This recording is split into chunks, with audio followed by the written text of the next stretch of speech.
quando a gente fala na rede de atendimento à mulher, ou na polícia principalmente, a gente está falando no episódio de violência que já aconteceu. Sim. Né? Então a rede vai atuar ali.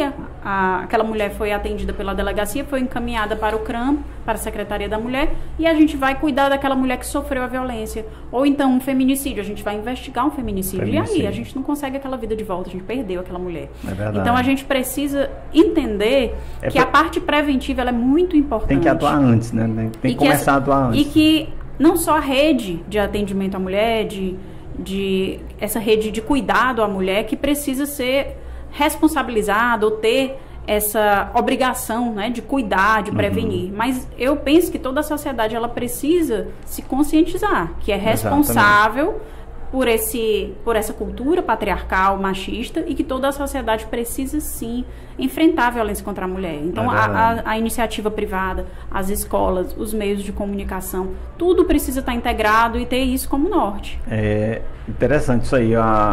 Eu vejo agora, por exemplo, uma ação muito interessante que a Secretaria da Mulher fez, que ela criou um selo chamado selo Empresa Amiga da Saúde da Mulher, né? E que eu acho ali interessante, que porque no horário do trabalho da pessoa, a empresa retirou um pequeno momento ali para cuidar Então ali é um espaço que a mulher vai ter acesso a muita coisa. Então não só a atividade física e cuidados com a saúde dela. Então ela é autorizada a sair da empresa para cuidar. Ou a própria empresa tem aquele serviço lá dentro. Tem o serviço, ela elabora uma programação naquele dia para a mulher. Interessante. E aí as empresas no final serão reconhecidas com esse selo, as que mais fizerem, aí elas vão ser classificadas e vão ser premiadas no final do ano. Muito interessante. E aí a empresa precisa realizar ao longo do ano e no final as que mais fizerem vão ser reconhecidas. E eu acho bacana isso aí, porque você começa a gerar uma outra cultura, porque na hora que ela para, ela vai escutar uma palestra. Ela vai saber um pouco mais do direito que ela tem. Eu achei muito interessante isso aí. Muito bom. Esse ano também a Secretaria fez uma outra ação que foi levar para os alunos, né? A conscientização. Conscientização. Muitas escolas pararam para escutar sobre a importância sobre a violência contra a mulher, e como prevenir isso. Sim, é muito importante porque essa às parte vezes preventiva. Os filhos eles estão presenciando tudo isso aí dentro de casa. E eles vão reproduzir, né? E infelizmente, se não houver uma interrupção, vai ser reproduzido. Sim. É verdade. E uma empresa como essa, né, que ela está abraçando essa ideia, que ela tem essa conscientização, com certeza não vai ter uma dificuldade para ter um pagamento igualitário entre homens e mulheres, para a mulher exercer um cargo de comando nessa empresa, né? Então, é muito bom que isso aconteça. Exato. E uma coisa que a Amanda Glauco, que veio aqui, que é a presidente da OAB, ela destacou que até mesmo a candidaturas aqui em Caxias é 50%. Né? Na OAB. Eu achei legal isso aí. Muito bom. Já é uma regra que a OAB segue também. E então, deveria ser em todos os lugares. Deveria ser exatamente. 50%. Hoje a gente vê ainda em alguns lugares, eu acho que por conta até do descrédito mesmo, que a pessoa às vezes ela não vai por conta de que há toda uma cultura da inviabilização. Porque assim, hoje tem os partidos tem 20% que tem que cumprir, 30% me parece, 30%. Da cota feminina. E muitos burlam. Muitos burlam, colocam as candidaturas laranjas. Sim. Agora mesmo caiu uma chapa inteira. Sim, eu acompanhei.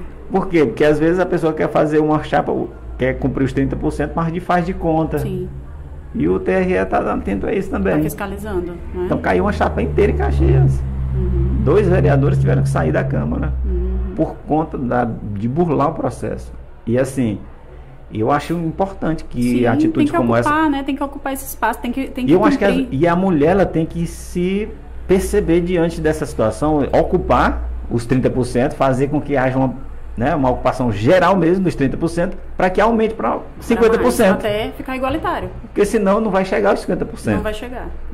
Infelizmente a gente não tem a cultura nem de mulher votar em mulher, porque dirá de um homem, né? Escolher uma mulher. Exatamente. Mas é importante que as mulheres ocupem o legislativo, o executivo, não é? Exatamente. Porque a gente tem pautas que não são vistas, né, por homens. Então, como é que a gente pode esperar que um homem pense como uma mulher, numa necessidade de uma mulher? A gente precisa ter uma voz, né?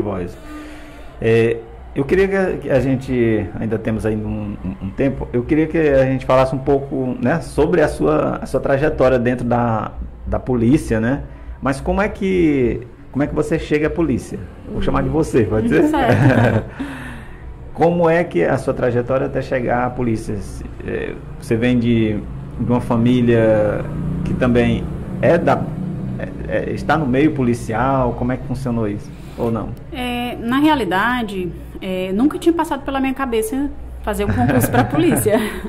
Eu imaginava que eu ia me formar, ia passar um tempo advogando, né, exercendo a advocacia, estudando, me preparando para algum concurso.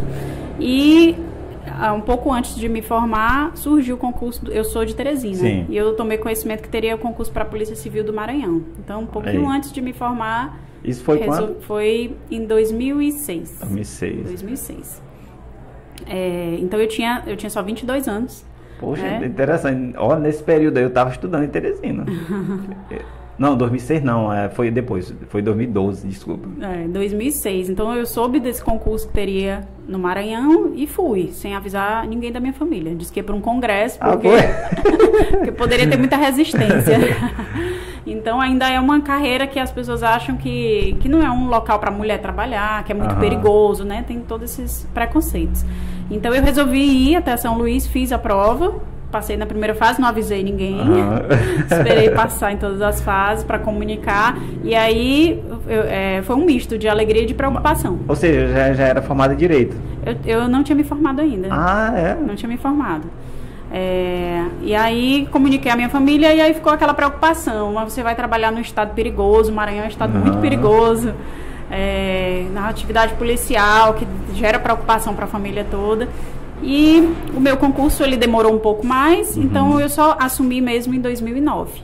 E já formada? Já estava formada, já tinha conseguido fazer pós-graduação, né? Deu certinho, eu acho que... tudo certo, tudo aconteceu no tempo que era para acontecer. Exatamente. Então, na época, eu fui a delegada mais jovem da minha academia de polícia, do meu curso de formação, e passei por algumas cidades. Trabalhei em Santo Antônio dos Lopes, trabalhei na Regional de Presidente Dutra, depois trabalhei na Delegacia da Mulher de Pedreiras, passei 4 anos lá. Lá foi delegada regional? Não, a Delegacia Especial da Mulher em Pedreiras. Da mulher. Isso. Mas sempre nas delegacias da mulher? Não. Em Santo Antônio dos Lopes eu era a única delegada. Tá. Foi a minha primeira cidade. E aí depois trabalhei em Pedreiras, na Delegacia da Mulher, depois trabalhei em São João do Soter, também a única delegada da cidade. E aí depois tive o convite para vir aqui para Caxias, para a Delegacia da Mulher. E aí estou aqui desde 2018 já. Então boa parte da minha trajetória eu estou em Delegacia da Mulher, né? Mas esse interesse foi despertado ainda em 2005, quando eu tive a oportunidade de estagiar no Núcleo de Defesa da Mulher em Situação de Violência da Defensoria Pública. Então eu ia até as delegacias, eu acompanhava as vítimas desde o boletim de ocorrência até a fase judicial, civil. Eu posso aqui eu vou até dizer que a senhora teve uma influência aí também um pouco. Eu quero saber se houve ou não uma influência da delegada Vilma. Não. Não? Não houve. Porque assim, eu vejo que ela era muito combativa e atuante lá em Teresina também, né? Sim. Nessa época, o meu interesse foi voltado para o combate à violência contra a mulher. Então, eu despertei o interesse para isso. Na verdade, eu estudei para o meu trabalho de conclusão de curso no projeto de Lei Maria da Penha. Então, nem existia a Lei Maria da Penha ainda. Então, eu trabalhei em cima disso. Interessante. Todas as minhas especializações também foi voltada para o combate à violência contra a mulher. Mas até então, naquele momento ali, eu não tinha despertado o interesse para a atividade policial. Então, foi um acaso. Eu meio que fui escolhida. Poxa. Surgiu o edital, resolvi fazer sem nunca ter pensado em seguir a carreira policial. E hoje me vejo plenamente satisfeita, feliz e realizada fazendo o meu trabalho. Eu sei que nós temos muitas dificuldades. É bem difícil trabalhar sem estrutura, com a estrutura muito limitada que nós temos, com muita cobrança. Na época que eu fiz o concurso, eu não tinha a dimensão da responsabilidade, da cobrança social, não tinha a dimensão, mas desde o início, desde um primeiro momento, gostei muito da minha atividade e eu procuro a cada dia melhorar, a cada dia aprender um pouco mais, atender de forma mais humanizada possível, acolhedora possível, e trabalhar sempre em rede, em apoio com o Conselho Tutelar, com Polícia Militar. Sempre me dei muito bem por onde passei.